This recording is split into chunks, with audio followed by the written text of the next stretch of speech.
Белые папахи на столичных рынках продаются уже давно, но вот особого спроса на них никогда не было. Все изменилось после выхода Хабиба Нурмугомедова на бой с Конором Макгрегором в белой папахе. Сегодня это один из самых популярных головных уборов у молодежи Таджикистана.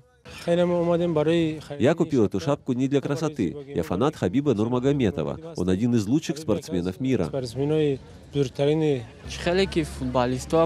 Как фанаты покупают футболки футболистов, так же и мы, поклонники Хабиба, покупаем такие шапки. Хабибки покупает в основном молодежь, но, по словам владельца этого магазина, иногда необычным головным убором интересуются и люди постарше. Например, вчера такую белую баранью шапку купил у него мужчина за 70.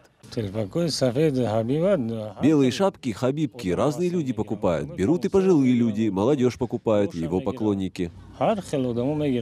Настоящие дагестанские белые папахи стоят недешево, примерно $35–40. По словам торговцев, каждый покупатель интересуется, действительно ли папаха привезена из Дагестана. Это чистая шерсть, отличного качества, баранья, поэтому и цена такая. Для большинства жителей страны такой головной убор не по карману, но торговцы, ориентированные на товары из Китая, подсуетились.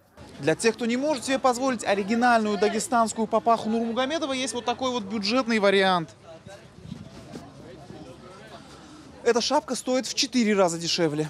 Было бы преувеличением сказать, что улицы Душанбе наполнены людьми в белых папахах. Однако тенденция налицо. Анушервон Арипов, Насим Исамов. Настоящее время Азия.